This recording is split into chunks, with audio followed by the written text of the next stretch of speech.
জি sir. Okay, so আজকে আমরা এই পেপার 2টা পুরোটা সলভ করব, এক্সপ্লেনেশন পুরোটা সহ। হ্যাঁ, প্রত্যেকটা কোশ্চেনে আমি বলে দিব অ্যানসার কেমন কি হবে, কিভাবে কি লেখা লাগবে।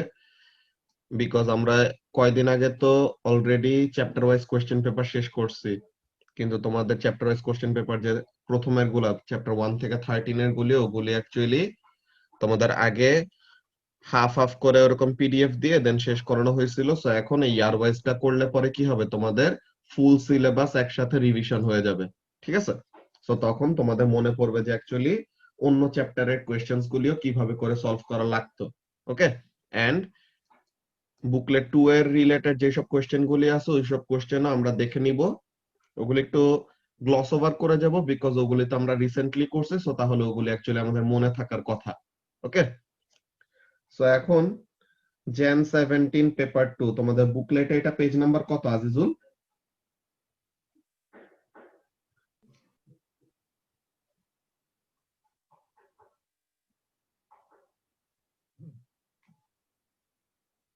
Page number 414.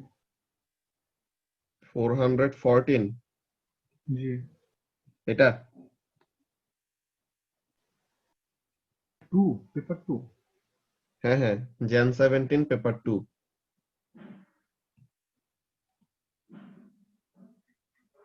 Oh হ্যাঁ, Jan, sorry, 471। Okay, thank you Anamika. 421. So page number হলো 471। তো যারা যারা বুকলেট বের করছো তোমরা পেজ নাম্বার 471 এ যাও। ওকে, আচ্ছা, সো এখন আমরা এখানের মধ্যে শুরু করি, কি কি বলতেছে দেখি।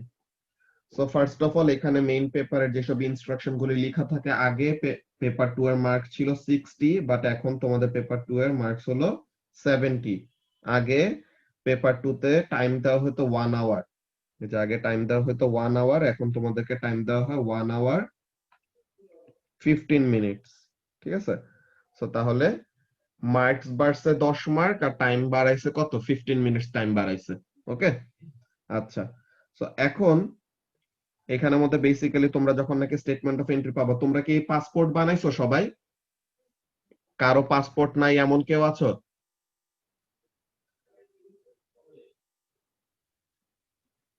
সবার পাসপোর্ট আছে বানানো? জি। আমার নাই ভাইয়া। পাসপোর্ট তো ইমার্জেন্সি তাড়াতাড়ি বানাইতে হবে, আর না হলে তো তুমি রেজিস্ট্রেশন করতে পারবা না, বুঝছো? পাসপোর্ট কিন্তু সবার লাগবে রেজিস্ট্রেশনের সময়, তোমার পাসপোর্ট লাগবে মাস্ট। এটা না থাকলে পরে তোমার রেজিস্ট্রেশনের সব কাজই আগানো যাবে না, বুঝছো? সো তাহলে তোমাদের অনেকজন যদি না জেনে থাকতে যে পাসপোর্ট লাগে, সো ওই জিনিসটা তোমাদের যদি না থাকে বা যদি রিনিউ করতে হয়, যে মনে করো পাসপোর্ট আছে অনেক পিচ্চিকাল থেকেই বানানো, দেন মনে করো যে এপ্রিল মাসে মেয়াদ শেষ হয়ে যাবে, সো তখন যায় তোমার পরীক্ষার সময় তখন ওরা কাহিনী করবে। হ্যাঁ, নেক্সট ইয়ার পর্যন্ত থাকলে সমস্যা নাই তামিম, বাট মনে করো পরীক্ষার মাঝে দিয়ে বা পরীক্ষার আগে আগে দিয়ে যদি ওরকম শেষ হয়ে যায় তো তাহলে পরে সমস্যা। তো তাহলে মাইমুনা তোমারও কিন্তু এরকম বানায় ফেলতে হবে তাড়াতাড়ি, রেজিস্ট্রেশনের টাইম তো চলে আসতেছে। সো পাসপোর্ট অফিসে খুবই জরুরি ভিত্তিতে পাসপোর্টটা না বানাইলে রেজিস্ট্রেশনের কাজ করতে পারবা না। ওয়ালাইকুম আসসালাম মোনায়েজা। হ্যাঁ হ্যাঁ বলো। ভাই, এই পাসপোর্টের মেয়াদ শেষ হয়ে যাওয়ার পর যদি নতুন পাসপোর্ট করি, এটা রিনিউ না করে, তাহলে কিছু নতুন সমস্যা পাসপোর্ট হবে? তো অমনে করায় না, যে পাসপোর্ট ছিল ওইটাকে রিনিউ করায়, বুঝছো? না ভাই, একটা নতুন পাসপোর্ট এসেছে শুনলাম, 10 বছর করে মেয়াদ থাকে। ওইটা ওই ডিজিটাল, ওইটা ওইটা তোমার পাসপোর্ট যেটা রিনিউ করবা দেন ওটা ওরকম ডিজিটাল ভার্সন অন্য করে করে দিবে ওরা, বুঝছো? জি ভাই। তো তাহলে ওগুলো একটু ডিটেলস কথাবার্তা ওদের ওখানে যে ভালো মতো ক্লিয়ার আপ করলে পরে হয়, বিকজ লাস্ট মোমেন্টের জন্য এরকম রেখে দিলে অনেক বাজে প্যানিক শুরু হবে যে পাসপোর্ট নাই, এই নাই, রেজিস্ট্রেশনের এইটা হচ্ছে না, ওইটা হচ্ছে না। আমার এক স্টুডেন্ট তো মনে করো লাস্ট ইয়ার পাসপোর্টের এই জিনিসটা জন্য মেতে রেজিস্ট্রেশনই করতে পারে নাই, দেন যে পরীক্ষা দিছে অক্টোবরে, বুঝছো? তো এটার জন্য সবাই একটু ভালো মতো যে পাসপোর্ট যদি কারো না থেকে থাকে ইমার্জেন্সি ওয়েতে যেন বানায় ফেলো বিফোর রেজিস্ট্রেশন। যে রেজিস্ট্রেশনের আগে তোমার এই পাসপোর্টের ওই কাগজটা থাকলেও হবে যে তুমি পাসপোর্টের জন্য অ্যাপ্লাই করছো, এখনো আসে নাই, বাট অ্যাপ্লাই করছো, তো ওই কাগজটা থাকলে পরেও তুমি ওটা দিয়ে রেজিস্ট্রেশনের কাজ করতে পারবা, বুঝছো? সো ওইটা পাওয়ার পর দেন ওগুলির পরে তোমার আসবে, কি বলে, মেইনলি পরীক্ষার 15 দিন আগে দিয়ে দেয় স্টেটমেন্ট অফ এন্ট্রি। ঠিক আছে, তোমাদের পরীক্ষার 15 ডেজ আগে স্টেটমেন্ট অফ এন্ট্রি দেয়, এটা বেসিক্যালি তোমার অ্যাডমিট কার্ড। ওকে, তো স্টেটমেন্ট অফ এন্ট্রিতে সেন্টার নাম্বার লেখা থাকে, ক্যান্ডিডেট নাম্বার লেখা থাকে, তো এইসব জিনিসগুলো ফিল আপ করতে হয়। And surname and other name, যে মনে করো তোমার last part of your name হলো তোমার সারনেম। ঠিক আছে, যে আমার নাম এইটা ফুল নেম,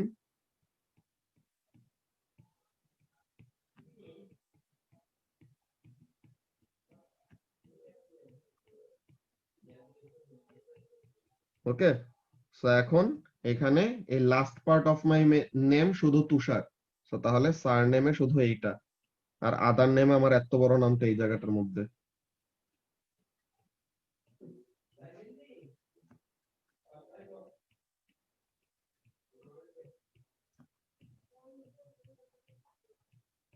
ঠিক আছে, সো এইভাবে করে বেসিক্যালি তোমাদের এক্সামের এগুলি ফিল আপ করতে হবে। এটা খুবই ইম্পর্টেন্ট একটা জিনিস, যে ওখানে ইনস্ট্রাকশন ওরা বলে দেয়, বারবার বারবার ওরকম বলে দেয়, বা কোনো হেল্প লাগলে তাদেরকে ডাক দিলে তারা এসে তোমাকে হেল্প করবে, ওটা কোনো সমস্যা না, বাট আগে থেকে জেনে রাখলে ভালো। ওকে, আচ্ছা। সো এখন এখানের জন্য এই যে তোমাদেরকে দেখছো ইকুয়েশনস কতগুলি দেওয়া থাকে অলরেডি মেইন পেপারের মধ্যে। E is equal to IVT, P1 V1 is equal to P2 V2, frequency is equal to 1 by time period, power is equal to work done by time taken, or power is equal to energy transferred by time taken, orbital speed is equal to 2 pi r divided by t, then P1 by T1 is equal to P2 by T2, then force is sorry, force is equal to change in momentum by time, then g এর value যে always 10 use করবা। এরকম কয়টা জিনিস দেওয়া থাকে। নতুন পেপারে দেখবা আরো কয়টা এক্সট্রা ইনফরমেশন দেওয়া থাকবে, নতুন যে ডপলার ইফেক্টের ফর্মুলা ওইসবও তারা দিয়ে দেয় আর কি। ওকে, সো অনেকগুলি ফর্মুলাই তোমার কাছে অ্যাকচুয়ালি দেওয়া থাকবে। সো এই ফর্মুলাগুলি মুখস্থ হয়ে যায়, অ্যাকচুয়ালি আমরা এতবার প্র্যাকটিস করি যে মুখস্থ হয়ে যায়। এন্ড ব্যাপারটা হলো যে তোমার বারবার বারবার সামনের পেজের দিকে তাকানোতে একটা সার্টেন অ্যামাউন্ট অফ টাইম তো খরচ হবে। সো তাহলে ওইটার থেকে তোমার নিজের যদি মনে থাকে আগের থেকে, দ্যাট ইজ বেটার। ওকে, আচ্ছা। সো এখন আমরা এখানের মধ্যে শুরু করি। দেখো কোয়েশ্চেন নাম্বার 1, এমন না যে তারা কিন্তু চ্যাপ্টার ওয়াইজ তোমার জন্য কোয়েশ্চেন পেপার সাজাবে, এটা তো হলো ইয়ার ওয়াইজ কোয়েশ্চেন পেপার, যে তারা যে রকম ইচ্ছা যেই চ্যাপ্টার থেকে ইচ্ছা ওই চ্যাপ্টার থেকে তারা তোমাকে যে কোনো কোয়েশ্চেন জিজ্ঞাসা করতে পারে। যে কোয়েশ্চেন নাম্বার 1A, এটা অলরেডি কিন্তু বুকলেট 2 তে আমরা করে আসছি। কি জিনিস? The table gives some properties of different types of radiation. কি কি টাইপস অফ রেডিয়েশন? আলফা, বেটা, গামা। নেচার, আলফা হলো একটা হিলিয়াম নিউক্লিয়াস, বেটারটা দেওয়া নাই, গামা হলো একটা ইলেকট্রোম্যাগনেটিক ওয়েভ। বেটা কি? বেটা হলো একটা হাই এনার্জি ইলেকট্রন, তাই না? যে ফাস্ট মুভিং ইলেকট্রন, ওই জিনিসটাকে আমরা বলি বেটা পার্টিকেল। ওকে, সো এখন রিলেটিভ চার্জ, বেটার হলো -1, গামার কোনো চার্জ নাই, আর আলফার চার্জ কত? +2। সো তাহলে এই যে তুমি দুইটা ফিল আপ করলা, you get 2 marks. Okay, so এরপরে বলতেছে কি A2 তে, which type of radiation from the table has the lowest penetrating power? So এখন আমরা কি জানি? আয়োনাইজিং পাওয়ার যার সবচেয়ে বেশি, পেনিট্রেটিং পাওয়ার তার সবচেয়ে কম। ওকে, সো তাহলে আলফার পেনিট্রেটিং পাওয়ার সবচেয়ে কম, সো তাহলে এখানে অ্যানসারটা কি হবে? আলফা। ওকে, চাইলে ব্র্যাকেটে আলফার সিম্বলটাও দিতে পারো। আচ্ছা, সো এখন বলতেছে which types of radiation from the table can be completely absorbed by 5 millimeter of aluminium? তো এখন অ্যালুমিনিয়াম দিয়ে কাকে আটকাইতে পারি আমরা? অ্যালুমিনিয়াম দিয়ে আমরা তো বেটা পার্টিকেলকে আটকাই, আর আলফা পার্টিকেল তো পেপারকেই পেনিট্রেট করতে পারে না, সে অ্যালুমিনিয়ামকে কি পেনিট্রেট করবে, তাই না? সো মুবাশিরা যে অ্যানসারটা বলছো দ্যাট ইজ অ্যাবসলিউটলি রাইট। এটা কি কি হবে? আলফা এন্ড বেটা। ওকে, মার্ক তো এক, কি কি বুঝি নাই? মার্ক তো ওয়ান না, তো একটা লেখা হবে না? না না, মার্কস 1 এখানে ব্ল্যাঙ্ক দুইটা, তো তার মানে তোমার একটা ব্ল্যাঙ্ক ঠিক আছে আর একটা ভুল গেলে 0, দুইটা ভুল গেলেও 0, একটা ভুল গেলেও 0, দুইটাই কারেক্ট হলে 1, এমন। ঠিক আছে, এই যে এন্ড একদম স্পেসিফিক্যালি তারা অ্যাড করে দিছে, তো দুইটা আলাদা আলাদা ব্ল্যাঙ্কে দুইটা আলাদা রেডিয়েশন দিতে হবে, যে হুইচ টাইপস বলে দিয়েছে, সো তার মানে দুইটা রেডিয়েশন। ওকে, ব্ল্যাঙ্ক দেখে বুঝলাম। আচ্ছা, দেন বি নাম্বারে কি বলতেছে দেখো, বি নাম্বারে বলতেছে carbon 14 is a radioactive isotope of carbon. Okay, it decays by beta emission to form an isotope of nitrogen. Complete the nuclear equation for the decay of carbon 14. So এখন আমরা জানি কি, বেটার অ্যাটমিক নাম্বার হলো -1 আর mass number হলো 0, so তাহলে বেটারটা আমরা already জানতাম, তো এটা বসায় দিছি। এখন আমরা কি জানি অনামিকা, আমরা জানি যে ম্যাস নাম্বার ইকুয়েশনের লেফট হ্যান্ড সাইডে রাইট হ্যান্ড সাইডে ম্যাচ করবে, অ্যাটমিক নাম্বারও ইকুয়েশনের লেফট হ্যান্ড সাইডে রাইট হ্যান্ড সাইডে ম্যাচ করবে, তাই না?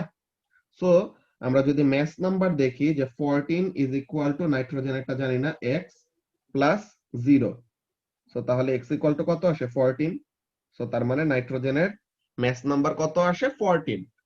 এখন অ্যাটমিক নাম্বার যদি দেখি 6 is equal two y plus -1, যে নাইট্রোজেনের ইয়ে কত কি বলে অ্যাটমিক নাম্বার কত এটা জানি না, তো এটা বের করব। সো তাহলে y ইজ ইকুয়াল টু কত হবে, y is equal to হবে 6 plus 1, that is 7. So তাহলে নাইট্রোজেনের অ্যাটমিক নাম্বার হলো কত 7। তো এটা গেল আমাদের question number 1, we get all the 6 marks, যে প্রত্যেকটা জিনিসই আমাদের কমপ্লিট। ওকে, সো কোশ্চেন নাম্বার 1 নিয়ে হোপফুলি কারো প্রবলেম নাই, বিকজ এটা অলরেডি আমরা বুকলেট 2 তে করে আসছি। ঠিক আছে, আচ্ছা, সো এখন let's go to question number 2। আচ্ছা, সো এখন কোশ্চেন নাম্বার 2 তে কি বলতেছে, এটা আমাদের ফার্স্ট ইউনিটের লাস্ট চ্যাপ্টার যে মোমেন্টস। সো এটা কি বলতেছে, state the principle of moments. কয় মার্ক দিছে 2 মার্ক। সো তাহলে শুধু clockwise moment is equal to anti clockwise moment বললে হবে না, আমাদের কি বলা লাগবে? Upward force. না না, when a system is in equilibrium, এই জিনিসটা when a system is in equilibrium, তো এটা হলো কন্ডিশনটা কি, সিস্টেমটাকে ইকুইলিব্রিয়ামে থাকতে হবে, তখন কি হবে, total sum of clockwise moments is equal to total sum of anti-clockwise moments.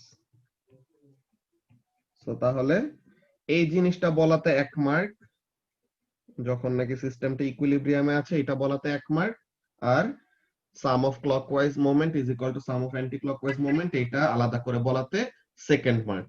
বুঝতে পারছো তামিম? জি ভাইয়া। আচ্ছা, এখন এই কোশ্চেনটা খুবই ইন্টারেস্টিং। এই কোশ্চেনে কি বলতেছে আমরা দেখি। বি নাম্বারে বলতেছে a student uses the principle of moments to find the weight of a rock. So তাহলে সে একটা রকের ওয়েট কত এটা বের করতে চায়, কি কি ইউজ করে, মোমেন্টের প্রিন্সিপাল ইউজ করে। কি করতেছে, this is the students method. আচ্ছা, সে ফার্স্টে কি করবে, he balances a metre rule at its mid point, this is very important. He balances a metre rule at its mid point. একটা মিটার রুল মানে কতটুকু লম্বা অসাফ? একটা মিটার রুল 1 মিটার লম্বা না? Yes sir. Okay, so 1 metre মানে কত centimetre? 10 centimetre. 100 100 centimetre. ঠিক আছে, থ্যাংক ইউ জিহাদ। সো এখন এখানের মধ্যে আমরা কি বলতেছিলাম যে মিটার রুলের লেন্থ কত, মিটার রুল হলো 1 মিটার সমান, আর 1 মিটার মানে হলো 100 centimetre, and this will be handy for our calculations. তো তাহলে সে অ্যাকচুয়ালি কি করছে, এই যে দেখো পিভটটা কত সেন্টিমিটার মার্কে, একদম 50 সেন্টিমিটার মার্কে, একদম মিডলে। ওকে, যে পিভটটা হলো একদম মিডলে। ধরে গ্রিন কালারটা দেখা যায় না এটা।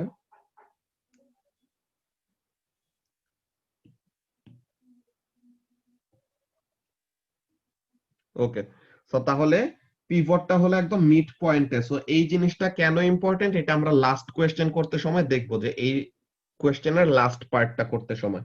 আচ্ছা, সো এরপরে কি বলতেছে, he hangs a beaker from the 40 centimetre mark. এই যে এই বিকারটা কত সেন্টিমিটার মার্কে আছে, this is at 40 centimetre mark, আর এইটা 50 সেন্টিমিটার মার্কে, আর এইটা 80 সেন্টিমিটার মার্কে। ওকে, সো এখন আমাদের অলওয়েজ ডিসটেন্সটা কোন ডিসটেন্স নিতে হয়, Oishi? the distance we must take will always be the distance from the pivot, তাই না? অলওয়েজ আমরা পিভট থেকে বা টার্নিং পয়েন্ট থেকে ডিসটেন্সটা নিব, ঠিক আছে? ওকে, সো এখন দেখো এই যে বিকারটাকে 40 সেন্টিমিটার মার্কের ওখান থেকে এরকম ঝুলাই দিছে, এই যে বিকারটা এরকম ঝুলাই রাখছে। দেন এখন এই বিকারের মধ্যে কি করছে, বিকারের মধ্যে রকটা দিছে, যেই রকের আমি কি করতে চাই, যে রকের আমি ওয়েটটা বের করতে চাই, ওই রকটাকে আমি কি করছি, এই বিকারের মধ্যে বসাইছি। ওকে, এই রকটাকে আমি এই বিকারের মধ্যে বসাইলাম। Okay, very good. সো এখন আমার এখানের মধ্যে কাজটা কি, সে বলতেছে he places the rock in the beaker, এটা তো বললাম already. He then hangs 0.2 newton plastic strip, এই যে 0.2 নিউটনের একটা প্লাস্টিক স্ট্রিপ কত সেন্টিমিটার মার্কে বসাইছে, 80 সেন্টিমিটার মার্কে, on the other side of the pivot. And সরায় সরায় এমন একটা জায়গায় নিয়ে আসছে যতক্ষণ না পর্যন্ত কি না হয়, রুলারটা ব্যালেন্স না হয়। সো তাহলে এখানের মধ্যে সে কি করলো, রুলারটাকে ব্যালেন্স করলো। সো এখন পিভট পয়েন্ট কোনটা রাজ্জাক, পিভট পয়েন্ট কোনটা এখানে, কত সেন্টিমিটার মার্কে? 50 centimetre mark is the pivot. Excellent. So তাহলে this is the pivot. So তাহলে পিভট থেকে 40 সেন্টিমিটার মার্কটা কতটুকু দূরে?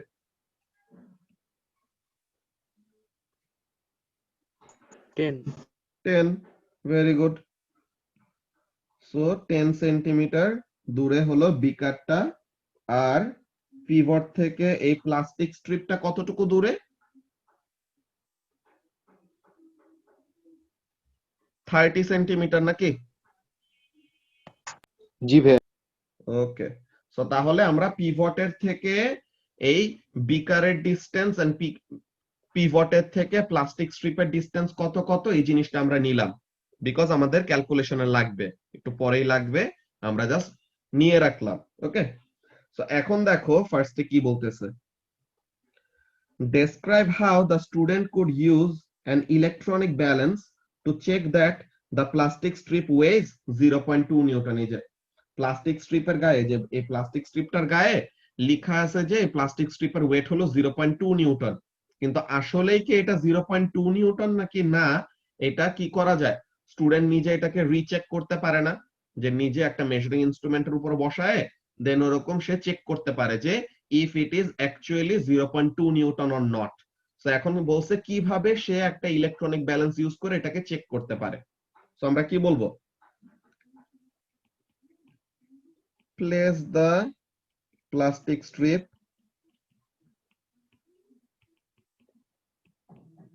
on electronic balance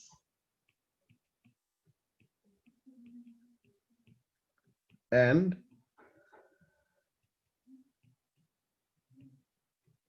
take reading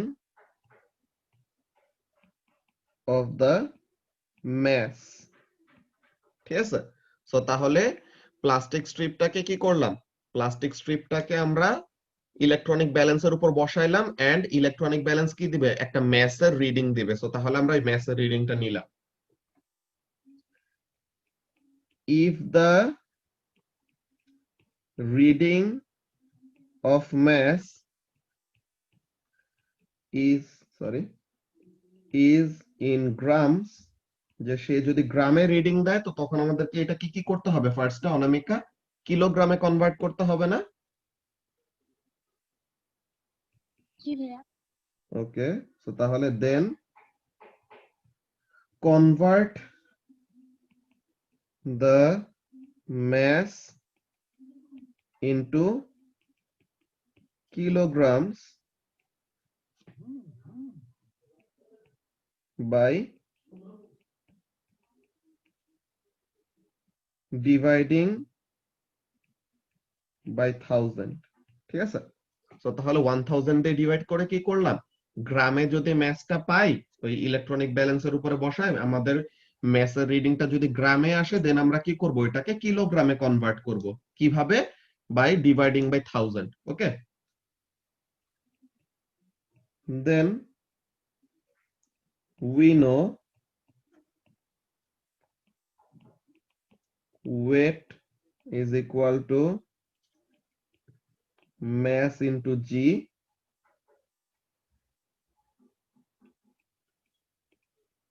where g is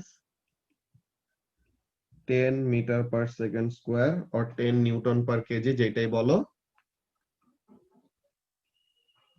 Use the formula of weight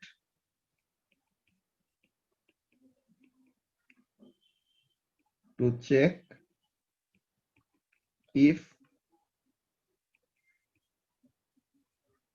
the plastic, ভাইয়া এই নিচের খালি স্পেস লেখা যাবে? হ্যাঁ হ্যাঁ লেখা যাবে। এই যে এই বাউন্ডারি, এই যে এই বাউন্ডারি রাখ পর্যন্ত সবকিছু লেখা যাবে। ঠিক আছে, ওকে ভাই। ওকে, তো তাহলে formula of weight to check if the plastic strip actually weighs 0.2 Newton or not। এই জিনিসগুলো অ্যাকচুয়ালি লিখতে হইতো না, যে নিচে যে এক্সট্রা কয়টা জিনিস লিখলাম এই কয়টা জিনিস আসলে আমাদের না লিখলেও হইতো, জাস্ট আমি অ্যানসারটাকে বা এক্সপ্লেনেশনটাকে কমপ্লিট করার জন্য, হ্যাঁ কমপ্লিট করার জন্য ওই জিনিসটা লিখে দিলাম। অনামিকা কোন বাউন্ডারির কথা বলতেছো, যেটা মাত্র মার্ক করে দেখাইছে, যে এইটা ইয়েলো কালার দিয়ে এই বাউন্ডারি ক্রস করলে তারা অ্যাকচুয়ালি কি করে জানো, তারা তো তোমার এই হার্ড কপি গুলাই, যে তুমি তো বাংলাদেশে বসে পরীক্ষা দিলা, ব্রিটিশ কাউন্সিল তোমার পরীক্ষা নিল, তারা তো পুরা কপি তোমার মনে করো প্লেনে করে তার ইউকে তে পাঠাবে না। তারা কি করবে, তারা তোমার বেসিক্যালি খাতাটার, এই যে দাঁড়া একটু পোর্ট্রেট মোডে নেই এটা, এই যে দেখো, তারা তোমার খাতাটার এই যে এই বাউন্ডারিটা আছে না, এই ইয়েলো কালার দিয়ে যে বাউন্ডারিটা ড্র করতেছি, এই ইয়েলো কালার এই বাউন্ডারিটা এতটুকু জায়গা তারা স্ক্যান করবে। ঠিক আছে, তোমার এই খাতাটা নিয়ে তারা এরকম স্ক্যান করে করে করে এতটুকু জায়গা শুধু স্ক্যান করে পাঠাবে। তো তাহলে স্ক্যান করা রিজিয়নের বাইরে তুমি যা কিছুই লিখো না কেন তারা কিন্তু ওইটার চেক করবে না। তো তাহলে তুমি যদি ওখানে কোন অ্যান্সার অ্যাকচুয়ালি লিখে থাকো তারা কিন্তু ওখানের মধ্যে তোমাকে মার্ক অ্যালাউ করবে না, বুঝছো?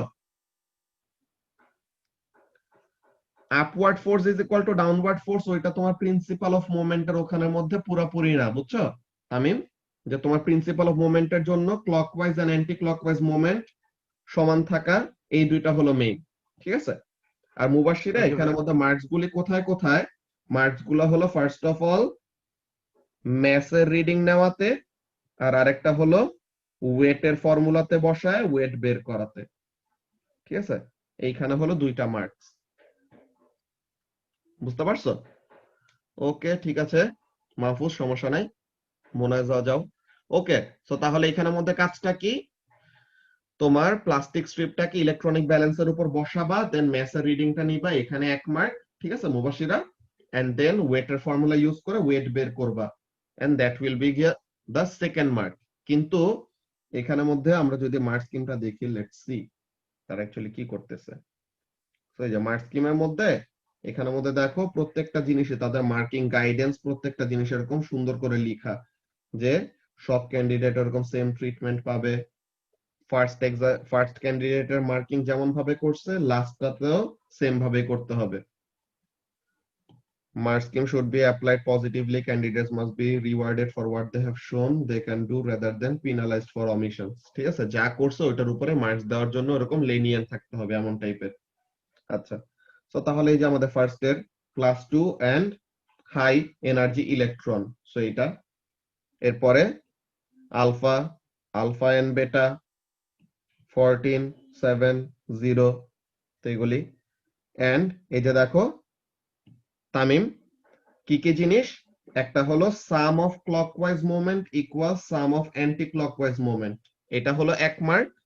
এন্ড এই জিনিসটা কখন, when the system is in equilibrium, যে for a system in equilibrium sum of clockwise moment will be equal to what, sum of anti-clockwise moment, ঠিক আছে। আর মুবাশিরা দেখো, এই যে তোমার মার্কস দুইটা কোথায় কোথায়, একটা হলো ম্যাথ বের করা আর আরেকটা হলো মাল্টিপ্লাই বাই জি করা, যে ওয়েটের ফর্মুলাতে m ইনটু জি করব না, সো এটা করা, বুঝতে পারছো?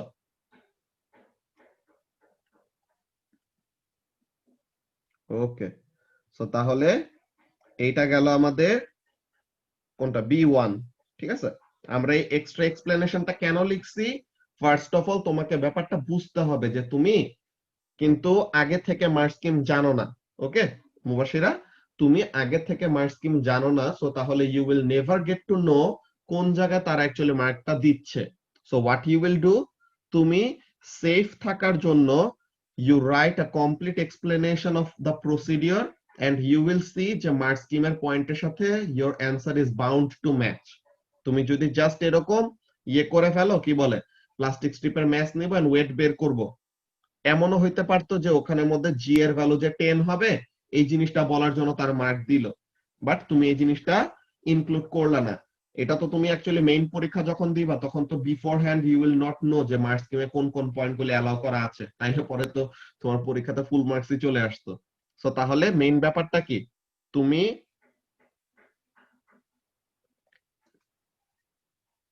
ধরো 1 মিনিট, ইন্টারনেট আনস্টেবল দেখাচ্ছিল। ওকে, সো এখন হোপফুলি শুনতে পাচ্ছ ক্লিয়ারলি। সো যে কথা বলতেছিলাম যে তুমি কি করবা, you will not know what is in the mark scheme, so তাহলে তুমি তোমার অ্যানসার যেমন লজিক্যাল মনে হয় ওই লজিক্যাল অ্যানসারটা লিখবা, দেন দেখবা যে ওইটা মার্ক স্কিমের সাথে সুন্দর মতো মিলে যাবে। এই যে আমরা এই যে এক্সট্রা কয়টা জিনিস লিখছি, যে use the formula to check if the plastic strip actually weighs এত নিউটন অর নট, এইটা না অ্যাড করলেও হয়, বিকজ এটা আমরা এক্সট্রা জিনিস ওরকম লিখে রাখছি। বাট যেটা বললাম যে সেফ থাকার জন্য এরকম লিখে রাখলে ভালো। ওকে, এর জন্য তোমার লিখার স্পিড খুবই ফাস্ট হইতে হবে, বুঝছো, যে আমাদের টাইম কম থাকে, তো এর জন্য অনেক তাড়াতাড়ি লিখতে পারতে হবে। ওকে, তো এরপরে কি বলতেছে দেখি। এরপর বলতেছে B2 তে suggest how the student could improve the precision, এই যে প্রিসিশন কিভাবে বাড়াবে, precision of one of his measurements. So how can he improve his precision? সে যে মিটার রুল ইউজ করছে, মিটার রুলের ডিভিশন তো একরকম, যে প্রতি 1 সেন্টিমিটারের মধ্যে 10টা ডিভিশন আছে, তাই না? সো এখন প্রিসিশন বাড়ানোর জন্য আমরা কি করতে পারি। আচ্ছা ঋষিতা, প্রিসিশন এন্ড অ্যাকুরেসির মধ্যে ডিফারেন্সটা কি এখানের মধ্যে দেখো। প্রিসিশনের ব্যাপারটা হলো যে তোমার কত স্মল চেঞ্জ ডিটেক্ট করতে পারে, বা তোমার মেজারিং ইনস্ট্রুমেন্টে কত স্মল ডিভিশনস আছে, এই জিনিসটাতে তোমার রিডিংটা কত প্রিসাইজ হবে বা না হবে এটা বোঝায়। যে দেখো তোমাকে আমি কয়টা ভ্যালুস বলি, 4 metre, 4.0 metre, 4.00 metre, reading a কি কোনোটার মধ্যে কোনো চেঞ্জ আছে? প্রত্যেকটাই তো 4। সো তাহলে what is the difference between them? 4.00 is the most precise measurement. Why? Because a 4.00 মিটারটা কি, it is correct up to second decimal place। তো তার মানে কি সে সেকেন্ড ডেসিমাল প্লেস পর্যন্ত কোনো চেঞ্জ নাই এমন টাইপের একটা রিডিং নিতে পারে। তো তাহলে এটার প্রিসিশন হলো বেশি, ঠিক আছে, বিকজ সে অনেক ছোট ডিভিশনের রিডিং দিতে পারে। যে এখানের মধ্যে ব্যাপারটা কেমন, এখানের মধ্যে ব্যাপারটা হলো এরকম, যে তোমার 4 মিটারের রিডিং যে আসছে এখানে 3.9 যদি হয়, 4.2 যদি হয়, যে রিডিং এ আসুক না কেন সে তো জাস্ট ওয়ান সিগনিফিকেন্ট ফিগারের রিডিং দিতে পারে। সো তাহলে 3.9 এর রিডিংটাও সে দেখাবে 4, 4.2 এর রিডিংও সে কত দেখাবে? 4 দেখাবে। ঠিক আছে? সো তার মানে কি তার প্রিসিশনটা কম, যে সে subtle changes in values or subtle changes in measurement সে কি করতে পারে না, সে ডিটেক্ট করতে পারে না। তো তার মানে হাই প্রিসিশন মানে তার সেনসিটিভিটিটা বেশি, বা সে কি করতে পারে, তত স্মল ডিভিশন রিডিং নিতে পারে। তো এটা হলো প্রিসিশনের ব্যাপার। এটা বুঝতে পারছো ঋষিতা? ওকে, সো তাহলে এইটা গেল ফার্স্ট কথা। দেন অ্যাকুরেসির ব্যাপারটা কি? অ্যাকুরেসির ব্যাপারটা হলো এরকম যে তোমার এক্সপেরিমেন্ট তুমি করার পর, ঠিক আছে, তোমার কয়েকটা জিনিস, ধরো এই জিনিসগুলা ফার্স্টে, আচ্ছা অ্যাকুরেসির এটা বলি। তো এখন অ্যাকুরেসির এই জিনিসটা কি, তোমার একটা তো সার্টেন নোন ভ্যালু আছে, তাই না? তোমার সার্টেন একটা নোন ভ্যালু আছে অফ আ স্পেসিফিক থিং। যে মনে করো তুমি কি করবা, একটা অবজেক্টে একটা মিটার রুলের লেন্থ বের করবা। তো এখন তুমি অলরেডি জানো একটা মিটার রুলের লেন্থ হলো 1 মিটার। এখন you are just trying to check যে অ্যাকচুয়ালি মিটার রুলটা কি 1 মিটার লম্বা নাকি না। সো এখন তোমার অ্যাকুরেসিটা কখন বেশি হবে? অ্যাকুরেসিটা বেশি হবে তোমার যত close to the actual value হয়। ঠিক আছে? অ্যাকুরেসিটা বেশি কখন? যে তোমার রিয়েল ভ্যালুর যত কাছাকাছি হবে অ্যাকুরেসি তত বেশি, রিয়েল ভ্যালু থেকে যত ফার অফ হবে অ্যাকুরেসি তত কম। ওকে, সো তাহলে accuracy is how close the experimental value is to the real value. আর প্রিসিশনটা কি, কত স্মল ডিভিশন সে রিডিং নিতে পারতেছে।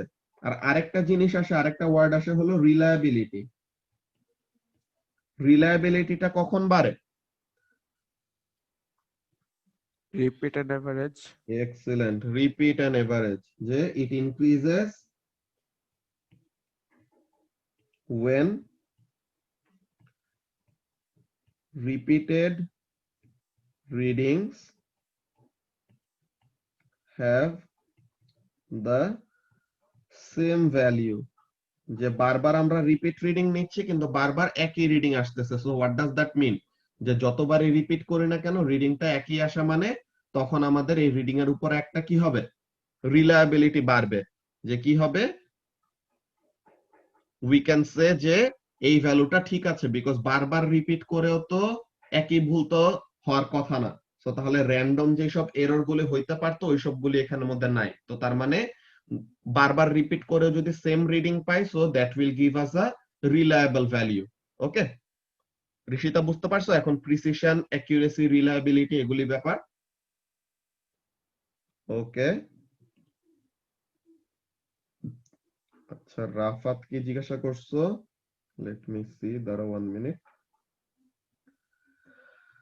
আচ্ছা, state how energy is lost in the experiment. So তখন ওখানে তোমার এক্সপেরিমেন্টের উপরে ডিপেন্ড করে যে কেমন টাইপের এক্সপেরিমেন্ট তুমি করতেছো।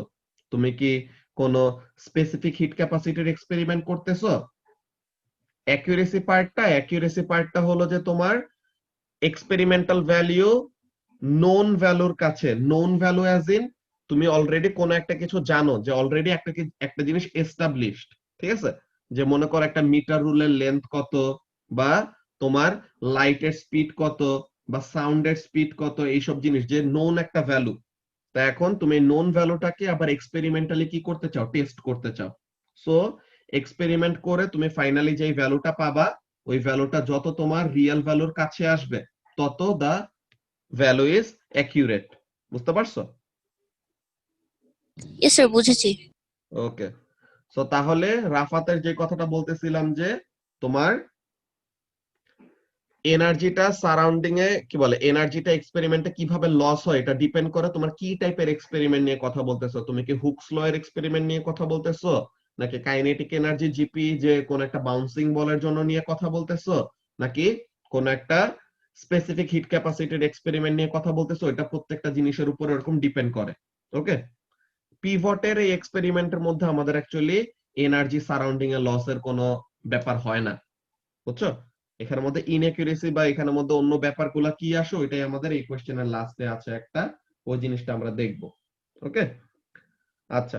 সো ফার্স্টে আমরা যে কথাটা প্রিসিশনের ব্যাপারটা যে আমাদের শুরু হয়েছে কেন, যে এই কোশ্চেনে জিজ্ঞাসা করছে কি জিনিস, যে স্টেট হাউ, কি বলে, suggest how the student could improve the precision of one of his measurement. So how can he improve the precision?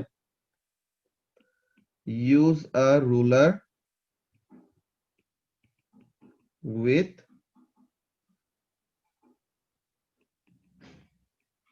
finer or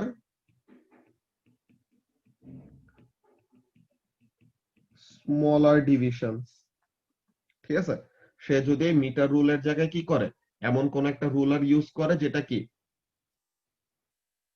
yes ওরকম লিখা যাইতে পারে যে নতুন কোন একটা এরকম মেজারিং ইনস্ট্রুমেন্ট আমরা সাজেস্ট করতে পারি। এই যে এখানের মধ্যে দেখো ইউজ আ মিলিমিটার রুলার, সো তুমি যেটা বললা দ্যাট ইজ অ্যাকসেপ্টেড, বুঝছো মুবাশিরা, যে ইউজ আ মিলিমিটার রুলার এটা ঠিক আছে। Or use a ruler with smaller divisions or finer divisions, তো এটা লিখলেও ঠিক আছে। দেন আবার কি, যে ব্যালেন্সে ম্যাচ মাপতেছে ওই ব্যালেন্সে বেশি ডেসিমাল প্লেস পর্যন্ত রিডিং দিতে পারে এমন কোন একটা ব্যালেন্স ইউজ করতে পারি।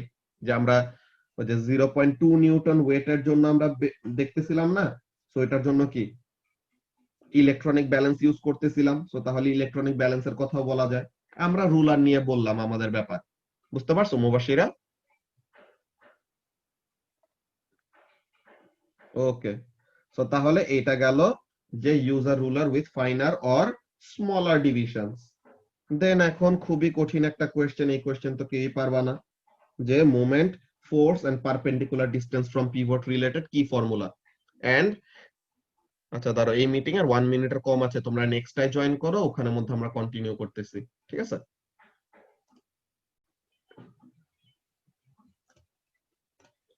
ওকে, সো তাহলে আমরা যেই ব্যাপারটা বলতেছিলাম যে B3 এই কোয়েশ্চেনটা খুবই কঠিন। আচ্ছা, এইখানের জন্য একটা ইম্পর্টেন্ট ব্যাপার বলি, তোমরা যে কয়জন বুকলেট জমা দিছো, আমি কয়জনের বুকলেটে একটু এটা লিখে রাখছি, যে তোমরা কি করছো, কতজন মনে করো যে সিম্বল ইউজ করছো, যে সিম্বল ইউজ করে তুমি ফর্মুলা লিখছো, মনে করো density, mass and volume related formula চাইছে, তুমি লিখছো D is equal to m by v। এইটা লিখলে পরে কিন্তু তুমি মার্ক পাবা না, বুঝতে পারছো? তুমি যদি D is equal to m by v লিখো, ইমপ্লাইং দ্যাট D হলো ডেনসিটি, তাহলে কিন্তু তুমি এখানে মার্ক পাবা না। সো একদম ইজি একটা 1 মার্ক তোমাকে অ্যালাউ করতেছে, if you don't remember the symbol, একদম ডিরেক্টলি ফুল ওয়ার্ডে চলে যাও। হ্যাঁ, যে অ্যাকচুয়াল সিম্বল হলো এইটা, ম্যাসের সিম্বল হলো স্মল m, ভলিউমের সিম্বল হলো ক্যাপিটাল V, ঠিক আছে? সো তাহলে তো রো লিখতে হবে, not P. Okay Rafat, so you will have to write down rho যদি সিম্বল ইউজ করতে চাও। সো তাহলে এই ব্যাপারটা খুবই কেয়ারফুল থাকতে হবে যে এখানে 1 মার্ক যে তারা অ্যালাউ করতেছে, so if you don't get the symbols correct or standard symbol যদি না লিখো, then just simply do what, simply full ফর্মে চলে যাও, এই যে moment is equal to force into perpendicular distance from pivot, ঠিক আছে? সো তাহলে moment is equal to force multiplied by perpendicular distance from pivot। So তুমি একদম শিওর থাকলা যে এখানে তো আর তোমার কোনো মার্ক কাটতে পারবে না, ঠিক আছে? So it is always safe to go with the full form যদি তোমার সিম্বল নিয়ে ওরকম কনফিউশন থাকে। অলরাইট, আচ্ছা। সো তাহলে এইটা গেল। নাও ওই যে আমরা ডিসটেন্স গুলি লিখে রাখছিলাম, এখন দেখো ডিসটেন্স গুলি কি কাজে আসে। কি হয়েছে এখানে, use the principle of moments to calculate the force acting on the metre rule at the 40 centimetre mark. So তাহলে এইখানে ফোর্স কত, এই যে এই বিকারটা, এই যে বিকারটা ডাউনওয়ার্ড একটা ফোর্স অ্যাপ্লাই করবে না, সো এই ফোর্সটা কত, এই ফোর্সটা আমাদেরকে বের করতে হবে। ধরো ইয়েলো কালারটা একটু অন্যরকম লাগতেছে। ওকে, সো তাহলে এই ফোর্সের ভ্যালুটা কত, এই ফোর্সের ভ্যালুটা আমাদের বের করতে হবে। এইখানে তো অলরেডি আমরা ফোর্সের ভ্যালু জানি, কত ওয়েট দেওয়া আছে না 0.2। So this is 0.2 Newton. Distance কত? 30 সেন্টিমিটার। আর এখানে ডিসটেন্স ফ্রম পিভট কত? 10 সেন্টিমিটার। তাই তো? সবাই কি ব্যাপারটা বুঝতে পারতেছো কি বললাম? দিস ইজ মাই পিভট, এই যে 50 centimetre mark, this is the pivot. So এখন পিভটের থেকে 40 সেন্টিমিটার মার্ক হলো 10 সেন্টিমিটার দূরে। সো তাহলে পারপেন্ডিকুলার ডিসটেন্স ফ্রম পিভট হলো 10 সেন্টিমিটার, আর প্লাস্টিক স্ট্রিপটা হলো পিভটের থেকে 30 সেন্টিমিটার দূরে। সো তাহলে ওইটার জন্য আমাদের বের করতে হবে। আচ্ছা, এখন এটা কে বলবা? Let me C. মাহফুজ বলো তো, যে বিকারের জন্য ক্লকওয়াইজ মোমেন্ট হবে নাকি অ্যান্টি ক্লকওয়াইজ মোমেন্ট হবে? Anti clockwise. Anti clockwise. আর এই প্লাস্টিক স্ট্রিপের জন্য হবে ক্লকওয়াইজ, তাই তো? ক্লকওয়াইজ। ওকে, Yes, তো sir. তাহলে এখন since the ruler is horizontal or is in equilibrium, that means এই clockwise and anti clockwise moment দুইটা সমান সমান হবে, তাই তো? সো এখন আমরা প্রিন্সিপাল অফ মোমেন্ট অলরেডি লিখে আসছিলাম যে কি জিনিস? Clockwise moment is equal to anti-clockwise moment.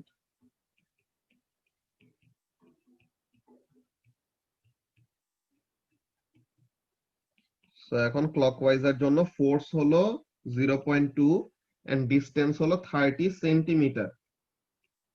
Okay, so এখন ডিসটেন্সটা হলো 30 সেন্টিমিটার, তো সেন্টিমিটার থেকে মিটারে নেওয়ার জন্য ডিভাইডেড বাই 100। এইটা কিন্তু আমরা সেন্টিমিটার থেকে মিটারে না নিলেও প্রবলেম হইতো না, বিকজ সেন্টিমিটার সেন্টিমিটার দুই পাশেই আছে, কাটাকাটি চলে যাইতো। বাট আমি নিয়ে রাখলাম বিকজ এটা একটা ভালো প্র্যাকটিস। আর অ্যান্টি ক্লকওয়াইজ মোমেন্টের ফোর্স কত এটা আমরা জানি না, তাই তো মাহফুজ? অ্যান্টি ক্লকওয়াইজ মোমেন্টের ফোর্স Yes, আমরা sir. জানি না, এটাই আমরা বের করব। এন্ড এটা পিভটের থেকে কত সেন্টিমিটার দূরে? 10 সেন্টিমিটার দূরে। সো এখন এখানে থেকে আমরা এফ টাকে সাবজেক্ট করে এফ বের করতে পারবো। So this will B 0.2 into 0.3 divided by 0.1. So এটা করলে পরে কত আসে? 0.6. So this gives us 0.6 newton. তাহলে আমরা ফোর্সটা কত পাইলাম? The force is 0.6 newton. Thank you Mubashira. So তাহলে এইটা গেল আমাদের কি? Force exerted on the metre rule at 40 centimetre mark, যে 40 সেন্টিমিটার মার্কে যেখানে বিকারটা ঝুলে রাখা হয়েছে ওখানে ফোর্সের ভ্যালুটা কত? এখন ব্যাপারটা খেয়াল করো, এখানে ব্যাপারটা কি, যে দেখো নরমালি সবাই কি মনে করে এই যে ফোর্সটা আসতেছে, this force is due to what? Excellent Lamia. So তাহলে এইখানে অ্যাকচুয়ালি নরমালি মানুষদের একটা মিসকনসেপশন থাকে। কি মিসকনসেপশন মোনায়েজা? তারা ভাবে যে এই যে ফোর্সটা আসছে, this force is due to the weight of the rock only. But actually তো না, এখানে তো বিকারের নিজের একটা ওয়েট আছে না, বলতো? ওকে, সো তাহলে এই যে ঠিক আছে অনিক, আজিজুল, সো এই ব্যাপারটাই যে কেন এটা অ্যাকচুয়ালি রকের ওয়েট দিবে না, বিকজ এখানে তো বিকারের ওয়েটটাও ইনকর্পোরেটেড করা আছে, রাইট? আচ্ছা, এই যে মাহফুজুরের এই অ্যানসারটা আমি অ্যাকচুয়ালি চাচ্ছিলাম যে এই অ্যানসারটা অ্যাকচুয়ালি ভুল। হ্যাঁ, যে ফর দিস স্পেসিফিক কোয়েশ্চেন তোমার অ্যানসারটা ভুল হয়েছে। কেন বলতো? বিকজ রুলারের যে ওয়েটটা আছে, রুলারের ওয়েটটা কোন জায়গা দিয়ে কাজ করবে? Centre of gravity of the ruler, right? Yes, sir. তো তাহলে centre of gravity of the ruler কোথায়? 50 সেন্টিমিটার মার্কে না, একদম মিডলে না? Yes, sir. তো তাহলে ওয়েট অফ দ্য রুলার, এই যে ওয়েট অফ দ্য রুলার, এটা তো অ্যাকচুয়ালি পিভট পয়েন্টের মধ্যেই পড়ছে। This will not effect any reading because পিভটের থেকে তার ডিসটেন্স কত? 0। সো তাহলে তার জন্য যে রুলারের নিজের ওয়েটের জন্য এখানে কোনো রকমের চেঞ্জ আসবে না, ঠিক আছে? সো এই জিনিসটাই তারা অ্যাকচুয়ালি চাচ্ছিল, দিস ওয়াজ দ্য বেইট। ওকে, এই বেইটটাই তারা স্টুডেন্টদেরকে দিতে চাচ্ছিল যে কি, একটু 1 minute.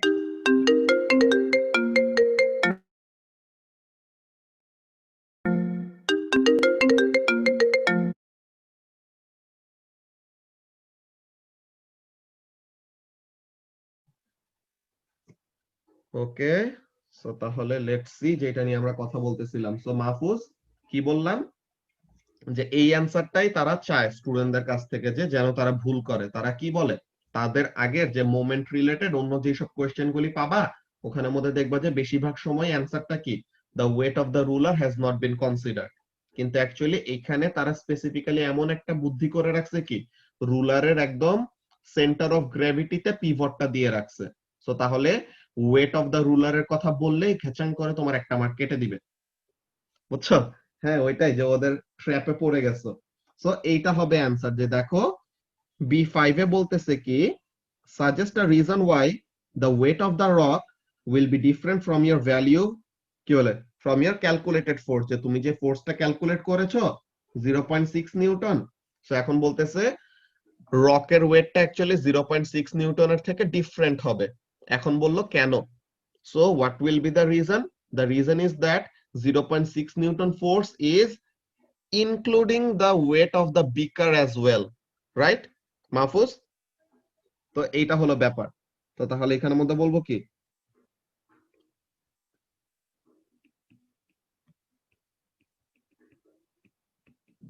the weight of the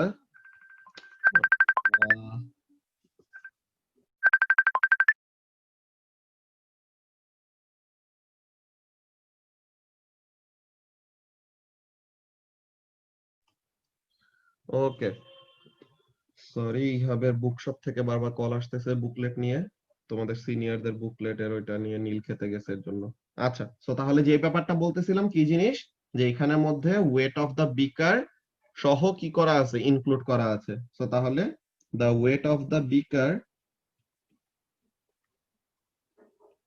is also included in my calculated value of force. হ্যাঁ, তো এটা হলো ব্যাপার। সো আমরা যদি মার্ক স্কিমটা দেখি তাহলে আমরা বুঝতে পারবো যে অ্যাকচুয়ালি কি কি হচ্ছে। First of all, moment is equal to force into perpendicular distance from pivot, then 0.2 into 0.3 is equal to 0.6, তো তাহলে force is equal to 0.6 আসলো। এরপরে যে ব্যাপারটা কি জিনিস, any one of, দেখো Mahfuz, idea that calculated force includes the weight of the beaker or the weight of the beaker should be subtracted, এমন একটা ব্যাপার। or আরো জিনিস বলা যায় কি, যে mass of the paper clip or string not considered, যে স্ট্রিং দিয়ে ঝুলানো হয়েছে না বিকারটাকে, ওইটাকে কি করা হয় নাই, কনসিডার করা হয় নাই। ওকে, দেন আরেকটা কি, আরেকটা বলতেছে যে centre of mass of the ruler may not be at 50 centimetre. এই জিনিসটা আমাদের নরমালি ওরকম জানার কথা না যে 50 সেন্টিমিটারে তারা পিভট করছে নাকি না, বলে দিছে করছে, তো তাহলে আমরা এটা ধরে নিব। তো তুমি যেটা বলছিলা যে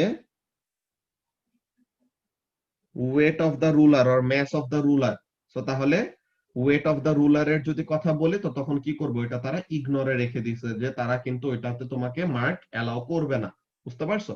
তো তাহলে what we need to say over here, যে বিকারেরও একটা ম্যাচ আছে, অর আমরা বলবো কি, যে স্ট্রিং দিয়ে ঝুলানো হয়েছে, স্ট্রিং এর ম্যাচটাকে কনসিডার করা হয় নাই। অলরাইট, সো এটা হলো তোমার main answer. Okay, so that is question number 2।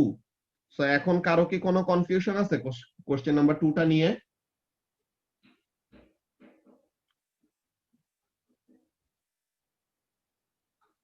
Okay, so এখন let's see question number 3। So question number 3 তে কি বলতেছে, 3 এর এ তে, which of these statements about sound wave is not correct?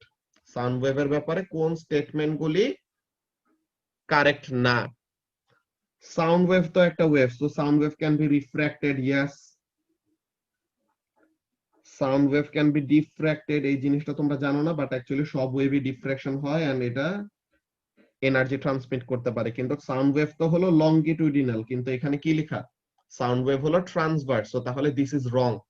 So এখন এই যে আমাদের বক্স কি বলছিলাম তোমাদের চ্যাপ্টার ওয়াইজ কোশ্চেন পেপারের সময় বলছিলাম, বক্সটা শুধু এরকম সুন্দর মতো ক্রস আউট করে দিতে হবে, ঠিক আছে? যে এটা তোমার অ্যান্সার, ওই বক্সটাকে এরকম ক্রস করে দিবা। So B is the right answer, যে সাউন্ড ওয়েভ আর transverse, this is the wrong statement. Okay, আচ্ছা এখন দেখো বি নাম্বারে কি বলতেছে। এটাই যে তোমাদের রোজার সময় দেওয়া হয়েছিল না, ওয়েভস এর ওয়ার্কশিটটা দেওয়া হয়েছিল না, যে ওয়েভস এর চ্যাপ্টার ওয়াইজ কোশ্চেন পেপার, ওখানের মধ্যে তোমাদের পাওয়ার কথা।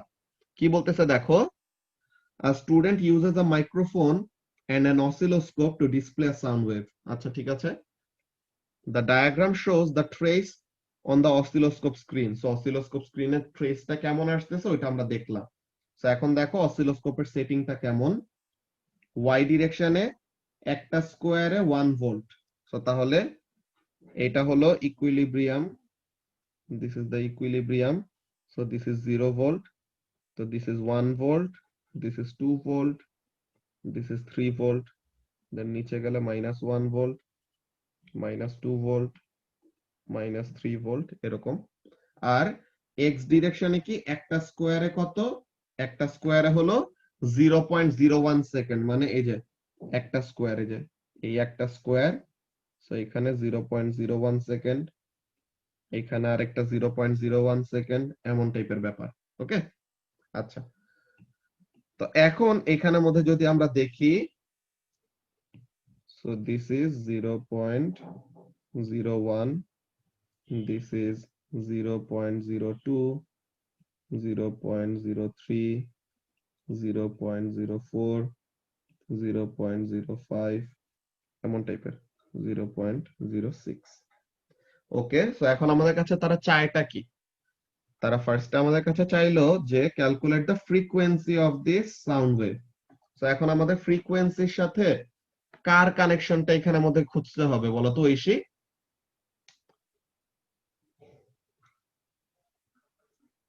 টাইম পিরিয়ডের কানেকশন, তাই না? যে ফ্রিকোয়েন্সি আর টাইম পিরিয়ড রিলেটেড আমরা একটা ফর্মুলা জানি, যে frequency is equal to 1 by time period. Very good. So তাহলে দেখো 1 টাইম পিরিয়ড মানে কি, অসফ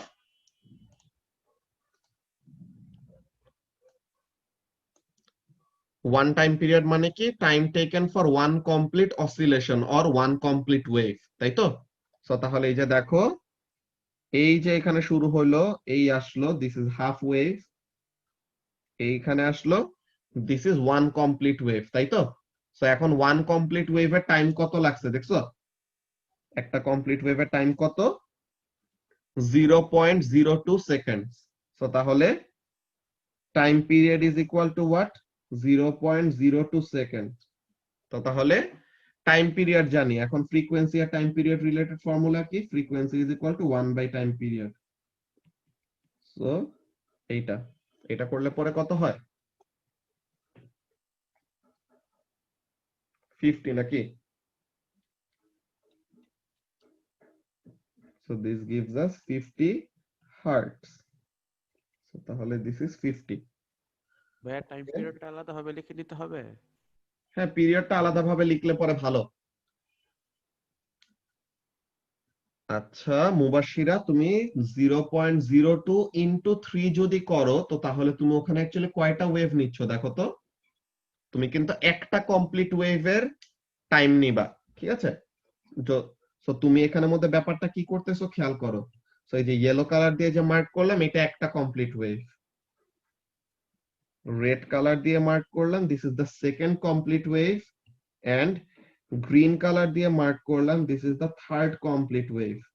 সো তোমার ব্যাপারটা হচ্ছে এমন, কেমন টাইপের, 0.06 সেকেন্ড, এটাতে কয়টা কমপ্লিট ওয়েভ, তিনটা কমপ্লিট ওয়েভ। সো তাহলে 0.06 second is equal to 3 time periods. Okay, তিনটা টাইম পিরিয়ডের সমান হলো কত টাইম, 0.06 সেকেন্ড। সো তাহলে একটা টাইম পিরিয়ড তোমার কত টাইম, 0.06 বাই 3। সো তার মানে একটা টাইম পিরিয়ড হলো তোমার এইটাই। বুঝতে পারছো? টাইম পিরিয়ড মানে হলো 1 কমপ্লিট অসিলেশনে কতটুকু সময় লাগে ওই জিনিসটা। আচ্ছা, সো তাহলে একটা কমপ্লিট ওয়েভের জন্য যে টাইমটা লাগবে দ্যাট ইজ টাইম পিরিয়ড। তো ওইভাবে করে আমরা বের করব। সো এই জিনিসটা গেল। আমি এখন একটু এই গ্রিন কালারের এগুলা মুছে দেই। এটা টাইম পিরিয়ডটা বোঝানোর জন্য আঁকছিলাম। ওকে, এখন আমরা দেখি এর পরের কাজটা কি। এরপরে দেখো এখানে কি বলতেছে, on the diagram draw a signal for a quieter sound. Quieter মানে কি? Lower amplitude, right? কোয়াইটার মানে হলো lower amplitude and of a higher pitch. High pitch মানে গ্রেটার ফ্রিকোয়েন্সি। তো তাহলে ফ্রিকোয়েন্সি বাড়বে কিন্তু অ্যামপ্লিটিউড কমবে, তাই তো? ফ্রিকোয়েন্সি বাড়বে এন্ড অ্যামপ্লিটিউড কমবে এমন একটা ওয়েভ আঁকতে হবে। তো তাহলে if we draw this, amplitude কম এন্ড ফ্রিকোয়েন্সি বেশি। ফ্রিকোয়েন্সি বেশি মানে কি? অল্প টাইমে বেশি অসিলেশন করবে, তাই তো? তো তাহলে this will be our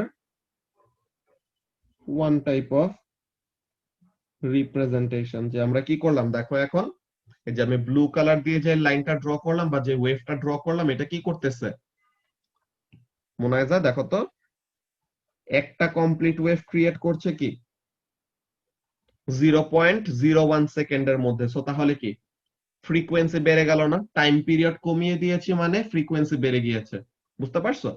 Yes, sir. তো তাহলে টাইম পিরিয়ড কম দিলাম এন্ড অ্যামপ্লিটিউডটা, যে maximum displacement from equilibrium position, এটা আমরা কমায় দিছি। সো তাহলে কি কোয়াইটার সাউন্ড, যে অ্যামপ্লিটিউড কম বাট ফ্রিকোয়েন্সি বেশি। So this will B hour graph. Alright, এটা নিয়ে কি কারো কোনো কনফিউশন আছে? অনামিকা, বুঝতে পারছো? ওকে,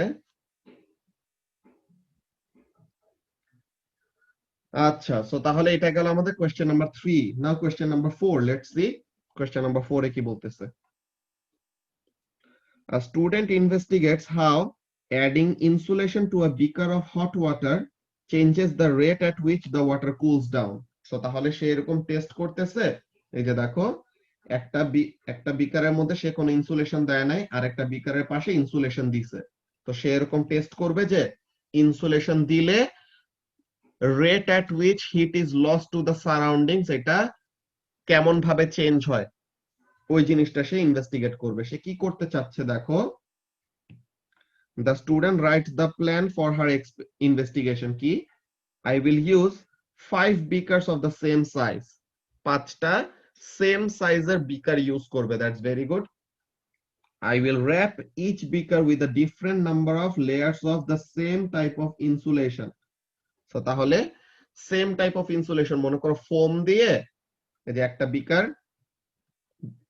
এই একটা বিকার, এই একটা বিকার, এই একটা বিকার, এরকম 5টা বিকার আছে। তো সে এখন কি করবে, একটা বিকারের পাশে একটা লেয়ার অফ ফোম দিল, সেকেন্ড বিকারের পাশে 2টা লেয়ার অফ ফোম দিল, থার্ড বিকারের পাশে 3টা লেয়ার অফ ফোম দিল। এমন করে করে সে ইনভেস্টিগেট করবে যে number of layers of insulation and ওই লেয়ার অফ ইনসুলেশন দেওয়াতে টেম্পারেচারের চেঞ্জটা কেমন ভাবে এফেক্টেড হচ্ছে, এই জিনিসটা সে টেস্ট করবে। আচ্ছা, তো বলতেছে I will pour 300 centimeter cube of boiling water into each beaker and wait until the temperature of the water falls to 85 degree Celsius. এই যে এটা কিন্তু আমাদের কি, এটা কিন্তু ওই যে একটা কোশ্চেন ছিল না, ডিফারেন্ট শেপের কন্টেইনার ইউজ করে সে কি করতে চাচ্ছিল, সে দেখতে চাচ্ছিল যে সারফেস এরিয়া কিভাবে কুলিং রেট কে এফেক্ট করে, তাই না অনামিকা? এমন একটা কোশ্চেন ছিল না? সো ওখানের মধ্যে কিন্তু আমাদের কি বলছিল, ওখানের মধ্যে আমাদের কিন্তু স্টার্টিং টেম্পারেচারটা এক একটার এক এক রকম ছিল, যেটা ভুল। সো তখন আমরা একটা প্রসিডিওর বলছিলাম যে how to make the starting temperature same for all the containers. So তাহলে স্টার্টিং টেম্পারেচার সবগুলি কন্টেইনারের জন্য সেম বানানোর জন্য আমরা কি বলছিলাম, লোয়েস্ট টেম্পারেচারটা ওরকম ধরলাম 85 ডিগ্রি সেলসিয়াস। তো যার টেম্পারেচার নাকি 90, সে তো কুল ডাউন করে ইভেন্চুয়ালি 85 এ আসবে। দেন 85 এ আসলে তখন তার জন্য স্টপওয়াচটা অন করব। এমন একটা প্রসিডিওর বলছিলাম না অনামিকা? ওকে, হ্যাঁ অনেক, ওই যে number of layers of insulation আর rate of water cool down, ওই জিনিসটার মধ্যে ইনভেস্টিগেশনের মেইন কাজ। তো আমরা দেখি ইন্ডিপেন্ডেন্ট এন্ড ডিপেন্ডেন্ট ভেরিয়েবলের ওগুলা কি কি হচ্ছে, তোমার গুলাই হবে ওটা বলতেছি। I will then start a timer and record the final temperature of the water after 15 minutes. তো তাহলে ইনিশিয়াল টেম্পারেচারটা 85 এ আসলো, স্টপ ওয়াচ অন করলাম, 15 মিনিট পর তার ফাইনাল টেম্পারেচারটা কত ওইটা আমি মাপবো। এখন বলতেছে যে state the independent variable in the students investigation. তো ইন্ডিপেন্ডেন্ট ভেরিয়েবলটা কি? ইন্ডিপেন্ডেন্ট ভেরিয়েবলটা হলো number of layers of insulation, যে কয়টা লেয়ার অফ ইনসুলেশন সে দিবে, বেশি ইনসুলেশন দিবে নাকি কম ইনসুলেশন দিবে, এটা কি স্টুডেন্টের নিজের উপরে। আর বেশি ইনসুলেশন দিচ্ছে নাকি কম ইনসুলেশন দিচ্ছে এটার উপরে কি চেঞ্জ হবে? কত রেটেড ওয়াটারটা ঠান্ডা হবে ওই জিনিসটা চেঞ্জ হবে, তাই না তালিন? তো তাহলে state the independent variable in the student's investigation, এটা কি হবে? Number of layers of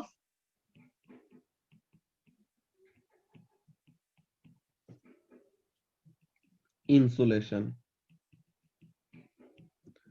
এরপরে বলতেছে state the dependent variable. So dependent variable টা কি হবে? Number of layers of insulation বদলাইলে কি চেঞ্জ হয়, কত রেটে ওয়াটারটা কুল ডাউন হবে ওই জিনিসটা। তো তাহলে rate at which water cools down or final temperature. Very good Lamia. যে ওয়াটার কত রেটে চেঞ্জ হচ্ছে এটা ডিপেন্ড করে নাম্বার অফ ইনসুলেশনের উপর, or yes rate of heat loss, একই কথা। তামিম যা লিখছে এটার সাথে রেট অফ হিট লস একই জিনিস। আর লামিয়া যেটা বললা যে ফাইনাল টেম্পারেচার আফটার 15 মিনিটস, এটা কিসের উপর ডিপেন্ড করবে? কয়টা লেয়ার অফ ইনসুলেশন দেওয়া আছে ওইটার উপর। Final temperature after 15 minutes. Sir খালি টেম্পারেচার চেঞ্জ লিখলে হবে? হ্যাঁ, টেম্পারেচার চেঞ্জ লিখলে হবে যে আমাদের ইনভেস্টিগেশন তো 15 মিনিট পরে ফাইনাল টেম্পারেচার কত, এন্ড ইনিশিয়াল তো সবারই 85, সো তাহলে চেঞ্জ ইন টেম্পারেচারটা লিখলেও হওয়ার কথা। দেখি আমরা তারা কি বলছে। সো এটা তো আমরা ওয়েভস এর অ্যানসারটা দেখে নেই যে বি তে ট্রান্সভার্স, দেন এই যে time period is equal to 0.02 second, frequency is equal to 1 by time period, so 50। Then line drawn has smaller amplitude than the existing line, আর line drawn has a higher frequency, so তাহলে frequency বেশি amplitude কম এমন। And এখন যেটা দেখতেছিলাম কি জিনিস, number of layers of insulation, so এটা হলো ইন্ডিপেন্ডেন্ট ভেরিয়েবল। আর ডিপেন্ডেন্ট ভেরিয়েবলটা কি? ফাইনাল টেম্পারেচার কত হবে বা টেম্পারেচার আফটার 15 মিনিটস কত হবে, আর কত রেটে ওয়াটারটা কুল ডাউন করতেছে এই জিনিসটা। আর মাহফুজ যেটা বললা যে temperature difference of the water, এটাও তারা অ্যালাউ করেছে।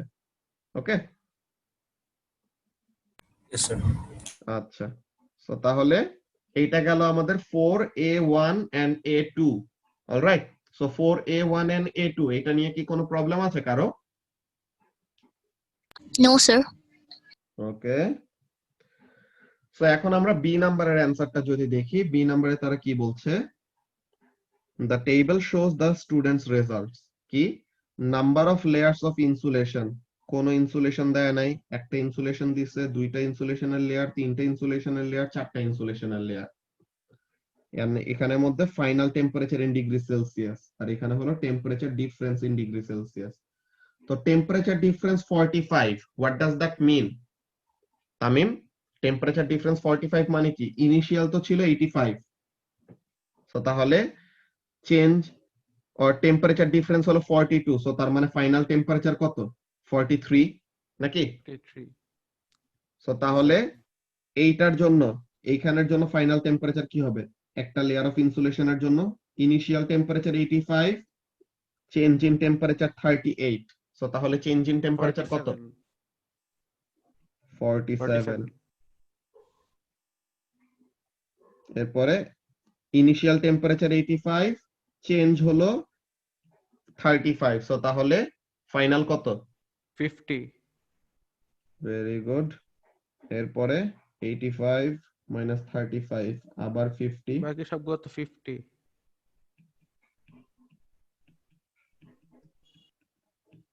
সো আমাদেরকে বলছে কি, আমাদেরকে বলছিল নাম্বার 1 এ B1 এ complete the table by calculating the final temperatures, the first has been done for you. So তাহলে বাকিগুলি আমরা ক্যালকুলেট করে ফেললাম। কিভাবে ক্যালকুলেট করা হচ্ছে? Basically initial temperature minus change in temperature, this gives us the final temperature. Okay, so তাহলে initial, calculation দেখাতে হবে না 18 না বাই ওইটা মাইনাস দেখাতে হবে না, ওইটা 38 না এর। দেখালেও সমস্যা না, আমি শুধু তোমাদের বোঝানোর জন্য দেখাইছি। ওকে, ওকে ভাই। আচ্ছা, সো তাহলে বেসিক্যালি কি করা হচ্ছে, ফাইনাল টেম্পারেচারটা বের করার জন্য what we are doing, initial temperature জানি, চেঞ্জ ইন টেম্পারেচার জানি, সো তাহলে ফাইনালটা বের করতেছি। ওকে, এটা নিয়ে কি কারো কোনো কনফিউশন আছে? রাফাত, বুঝতে পারছো এটা?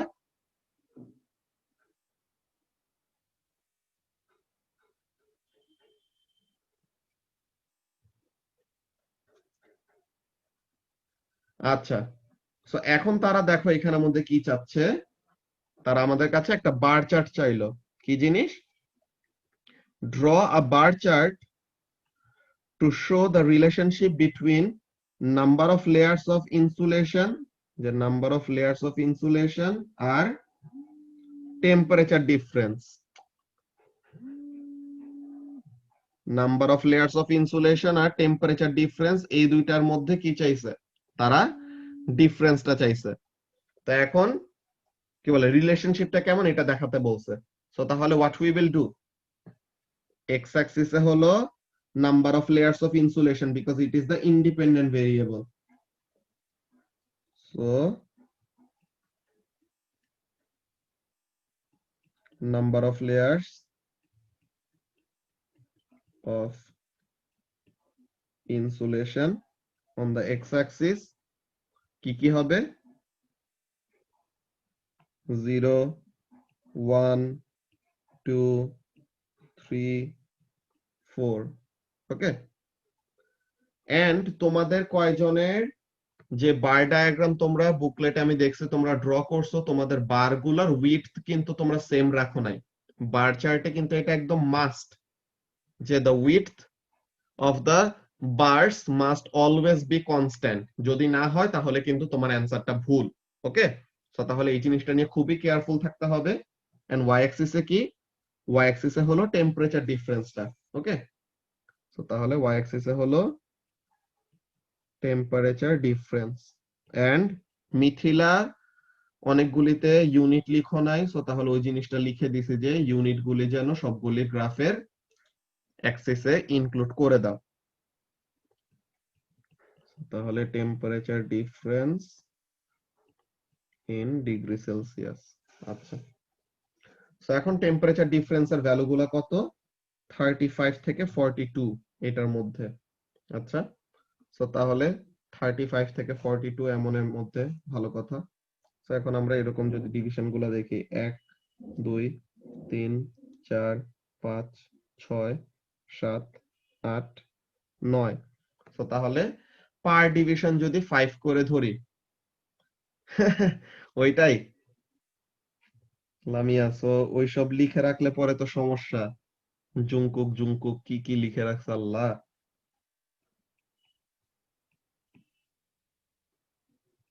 25 30 35 40 45। ওকে, সো এখন দেখো আমি আমার বারের উইডথ গুলি কেমন ভাবে দিব, যে মনে করো আমি এমন 3 ডিভিশন এমন ভাবে ওয়াইড করে নিলাম। ওই তো এখন গ্রাফের ইউনিটের জায়গায় তুমি যদি জুংকুক লিখে রাখো তো তাহলে পরে তো সমস্যা, মনে হয় না যত জোসি হোক। ওকে, সো তাহলে এখন আমরা এখানের জন্য যদি দেখি যে 0টা লেয়ার যদি অ্যাড করা হয় সো তাহলে তখন টেম্পারেচার ডিফারেন্সটা কত, 42।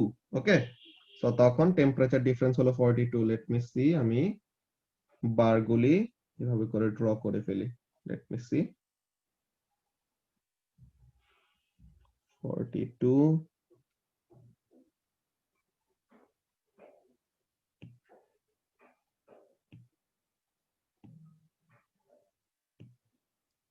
দেন এখানে থেকে 42, এই হলো আমার একটা বার। ওকে, দেন একটা লেয়ার অফ ইনসুলেশন থাকলে টেম্পারেচার ডিফারেন্স কত, 38। সো তাহলে একটার জন্য 38, এই 38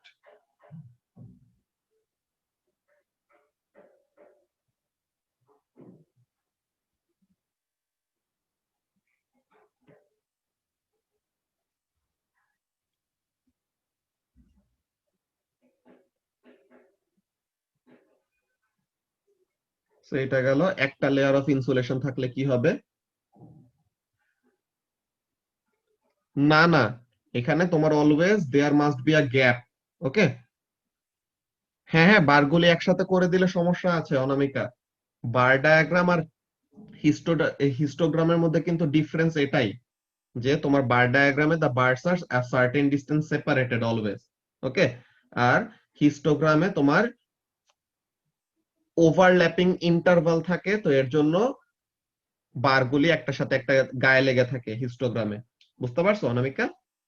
তো এর জন্য আমাদের বারগুলি এভাবে ড্র করতে হবে। দেন দুইটা লেয়ার অফ ইনসুলেশন থাকলে 35, যে দুইটা লেয়ার অফ ইনসুলেশন থাকলে পরে 35, লেটস সি, দুইটা লেয়ার অফ ইনসুলেশনের জন্য 35 এই, দেন তিনটা লেয়ার অফ ইনসুলেশনের জন্য 35,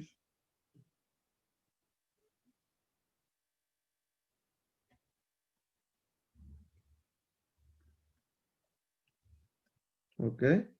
এখন চারটা লেয়ার অফ ইনসুলেশনের জন্য কত, চারটা লেয়ার অফ ইনসুলেশনের জন্য this will B 35।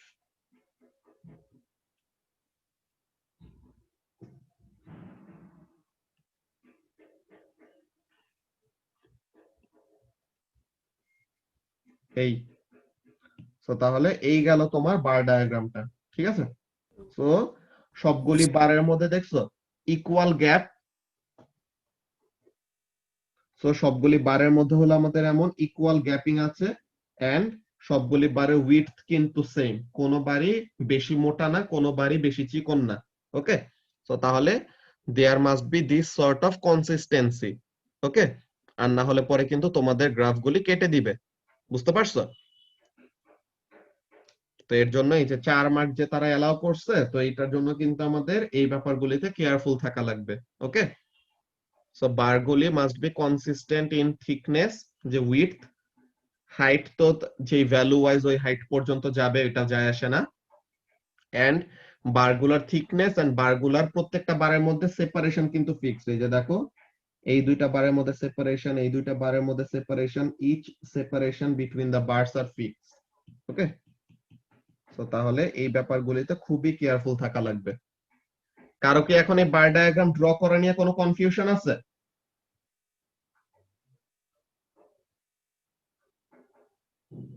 No, sir. Okay, so এইটা তোমাদেরকে 4 মার্ক দিয়ে দিবে। সো তাহলে you must spend a certain amount of time over here.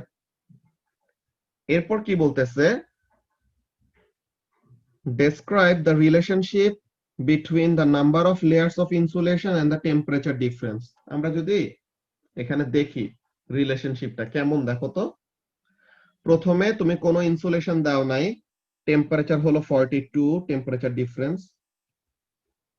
দেন একটা লেয়ার অফ ইনসুলেশন দিছো, টেম্পারেচার ডিফারেন্স কমে আসছে, মানে কি আস্তে আস্তে ঠান্ডা হচ্ছে।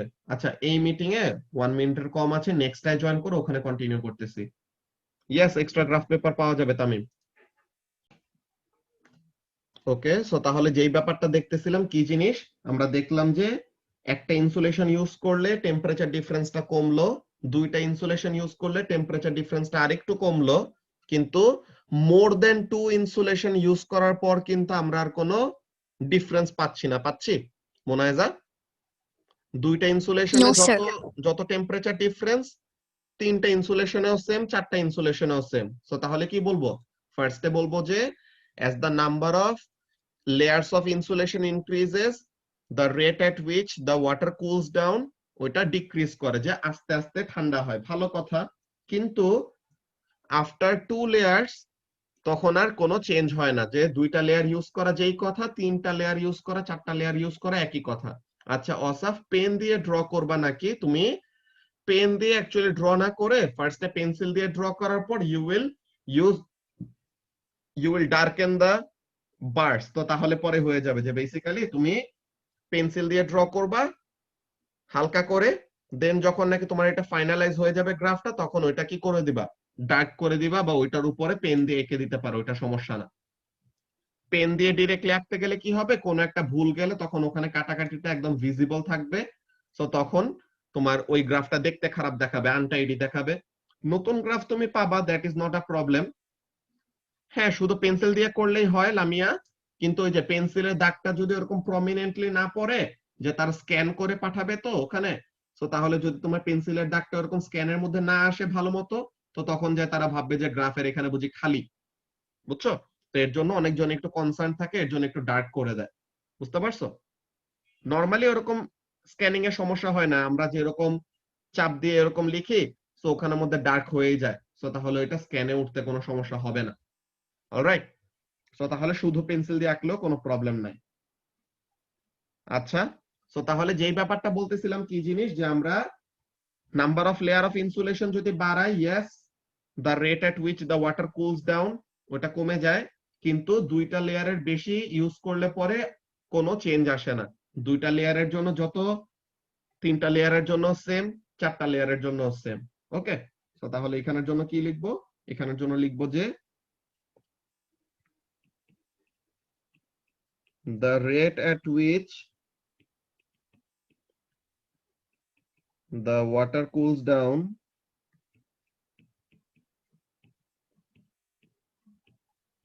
decreases as, আচ্ছা এখানে টেম্পারেচার ডিফারেন্সের সাথে রিলেশনশিপ চেয়েছে, আমরা একটু ওই জিনিসটা লিখি, সরি। সো আমরা যদি লিখি যে as the number of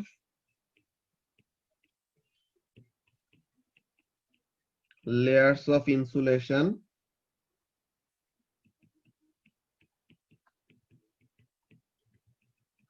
increases, the temperature difference decreases, তাই না? যত আমাদের number of layer of insulation বাড়ে, টেম্পারেচার ডিফারেন্স তত কমে। The temperature difference decreases, but there is no change after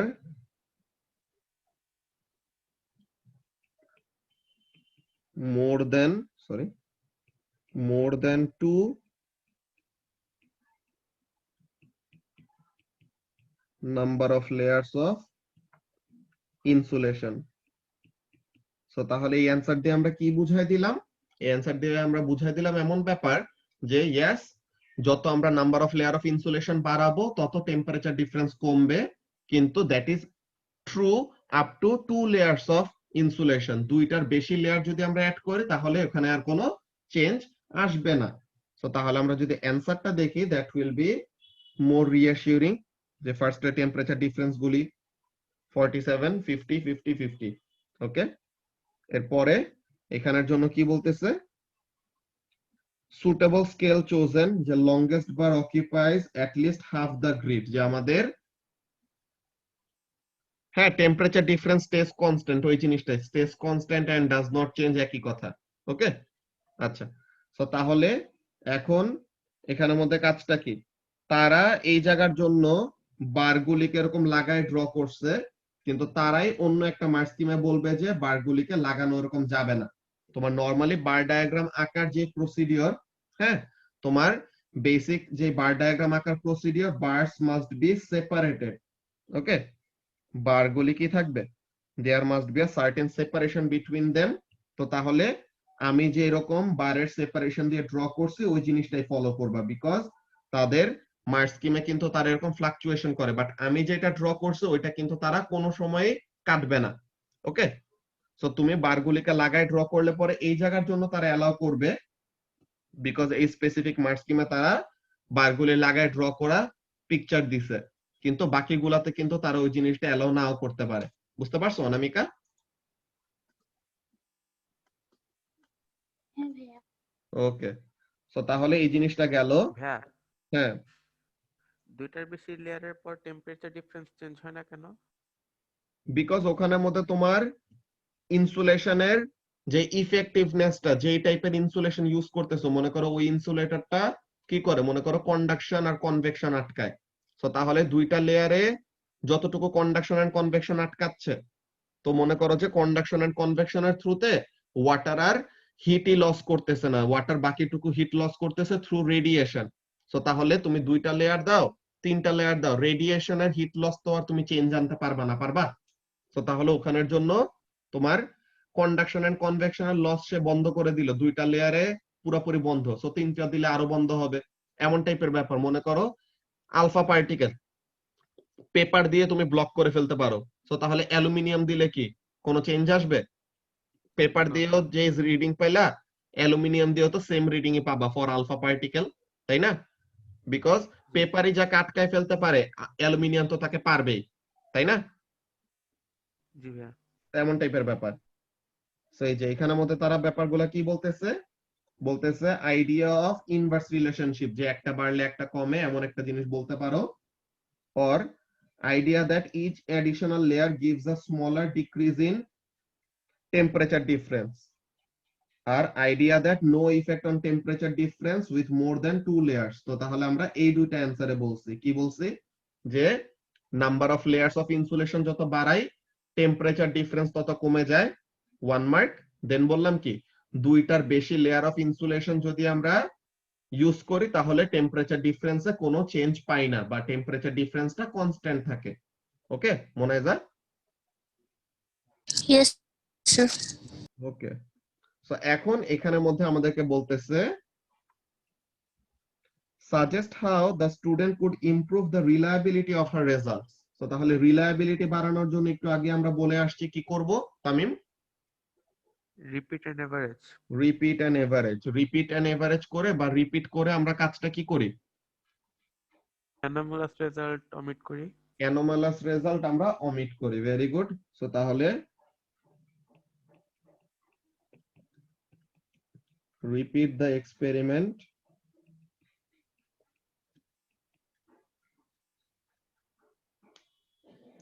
and remove anomalous results and calculate the average। So তাহলে repeat বারবার করলাম, দেন যেসব অ্যানোমেলি গুলি আসবে ওই অ্যানোমেলি গুলিকে বাদ দিব, দেন অ্যানোমেলি ছাড়া যে ভ্যালুগুলি আছে তাদেরকে নিয়ে আমরা এভারেজ ক্যালকুলেট করব। So that will increase the reliability of the results.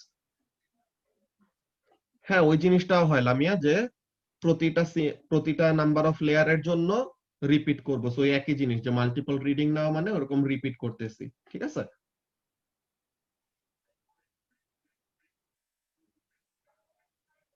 ওকে, তো তাহলে এটা গেল আমাদের কোয়েশ্চেন নাম্বার 4।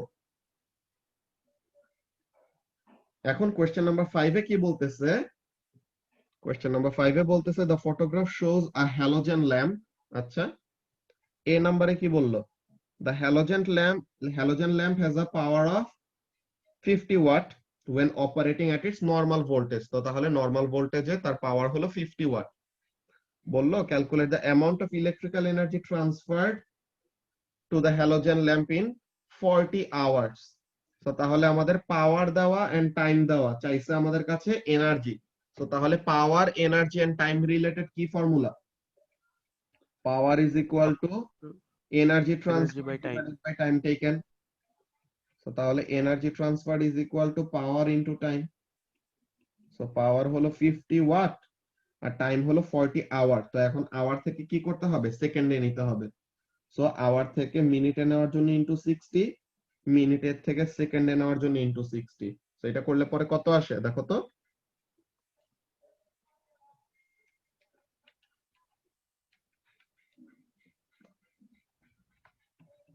ভাইয়া 7.2 মিলিয়ন। ওকে, সো তাহলে এত জুল। সো এটা টু সিগনিফিকেন্ট ফিগারেই আছে, সো এটা নিয়ে আমাদের কোনো সমস্যা নেই। তো স্ট্যান্ডার্ড ফর্মে লেখা যাবে এটা? হ্যাঁ হ্যাঁ, স্ট্যান্ডার্ড ফর্মে লেখা যাবে যে 7.2 ইন্টু 10⁶ লিখতে পারবা, সমস্যা নেই। ওকে, সো তাহলে এটা গেল ফার্স্টে আমাদের এনার্জির ভ্যালুটা। এই এনার্জির ভ্যালু একদম ইজি ক্যালকুলেশন, এটা নিয়ে প্রবলেম থাকা উচিত না। বি নাম্বারে কি বলতেছে? বি নাম্বারে বলতেছে যে a student notices that in addition to producing light, the lamp also gets hot. She concludes that the lamp cannot be 100% efficient. Explain whether the student's conclusion is correct. Yes, the student's conclusion is correct. Why? Because এই যে সে গরম হচ্ছে, গরমটা তো হচ্ছে আমাদের supply করা electrical energy use করেই, তাই না? তো তাহলে আমরা তো তাকে ইলেকট্রিক্যাল এনার্জি দিচ্ছিলাম শুধু যেন আমাদেরকে লাইট এনার্জি দেয়, কিন্তু সে সাথে নিজে গরম হয়ে যাচ্ছে, so it means it is also generating hit energy. তেমন হলো ব্যাপার। তো এখন যদি আমরা এখানের মধ্যে বলি কি জিনিস, the student's conclusion is correct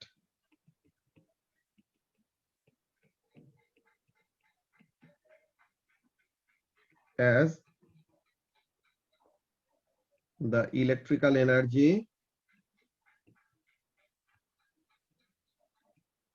কি বলে as some of the লিখে নেই as some of the electrical energy supplied to the lamp is converted to heat energy, যেটা কি একটা ওয়েস্টেড ফর্ম, তাই না? তো এটা হলো আমাদের wasted energy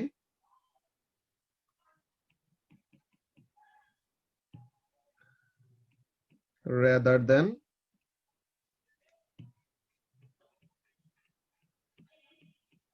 converting all the electrical energy to all the input লিখে দেই input energy to useful light energy. So তাহলে কি বললাম যে স্টুডেন্টের কনক্লুশনটা ঠিক আছে। কেন ঠিক আছে? বিকজ আমাদের সাপ্লাই করা ইলেকট্রিক্যাল এনার্জিটা, যেটা অ্যাকচুয়ালি তার কি করা উচিত ছিল, পুরাটাকে লাইট এনার্জিতে কনভার্ট করা উচিত ছিল, সে কি করছে, ওখানে থেকে কিছু ইলেকট্রিক্যাল এনার্জিকে হিট এনার্জিতে কনভার্ট করেছে, যেটা আমরা চাই না। ওকে, সো তাহলে এর জন্য কি হবে না, the lamp will not be 100% efficient. তো তাহলে এখানের মধ্যে দেখো অ্যান্সার কি বলছে, যে ফার্স্ট অফ অল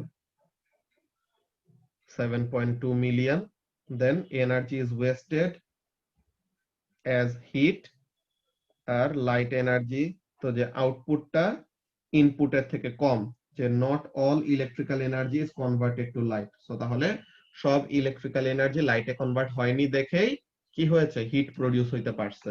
সো এটার জন্য কি হবে না, the lamp can not be 100% efficient. Okay,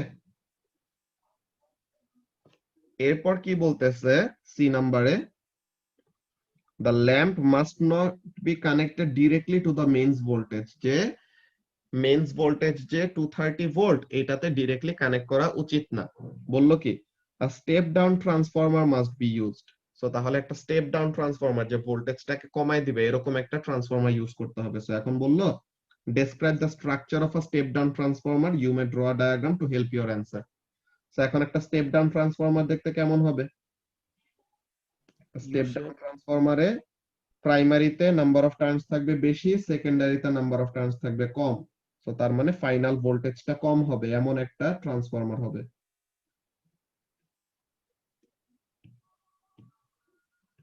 so প্রাইমারিতে নাম্বার অফ টার্নস বেশি।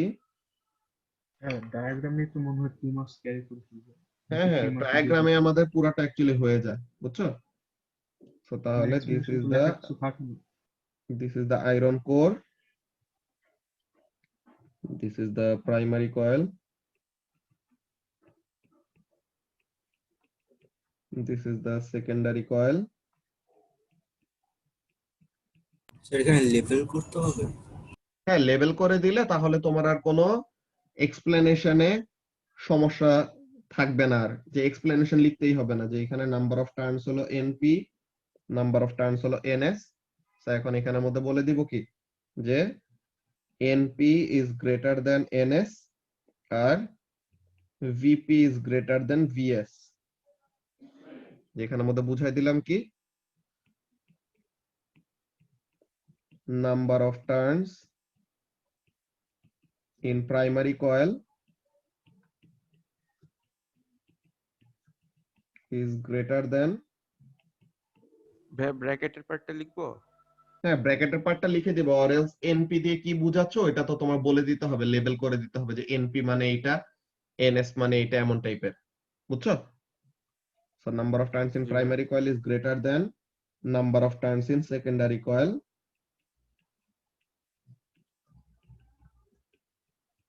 আচ্ছা, মাগরিবের আজান অলরেডি দিয়ে দিয়েছে, তো আমরা এই অ্যানসারটা লিখে দেন একটা নামাজ ব্রেক নিব, কিন্তু পরের ব্যাচ আবার ক্লাস শুরু হয়ে যাবে।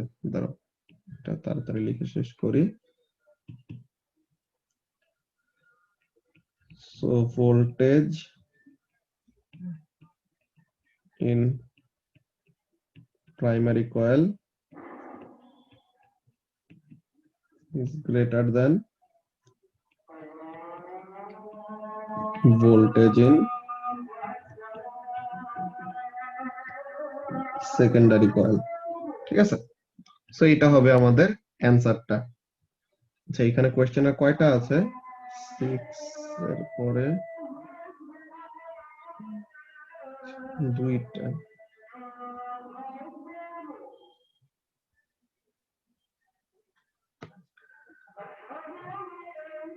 আচ্ছা, সো এখন ফার্স্টে তোমাদের 550 তে ক্লাসটা জয়েন দিও, হ্যাঁ 540 থেকে 550 হলো নামাজ ব্রেক, দেন 550 তে ক্লাসটা জয়েন দিও, দেন আমরা বাকিটুকু কতটুকু করা যায় ওটুকু করে দেন নেক্সট ক্লাসে এটা কভার করে দেন পরের পেপারটায় যাব, ঠিক আছে? সো এখন তাহলে 550 তে ক্লাসটা রিজিউম হবে, ওকে?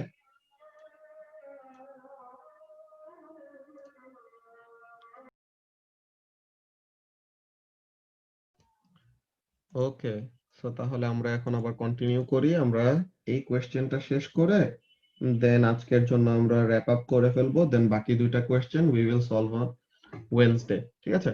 ওয়েডনেসডে 4 to 6 এর ক্লাসে ফার্স্টে কোশ্চেন 6 এন্ড কোশ্চেন 7 শেষ করে then we will start a new paper, okay?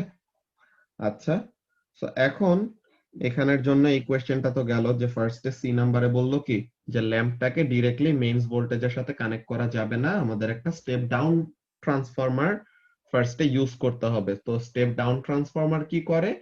Final ভোল্টেজটাকে কমায় দেয়।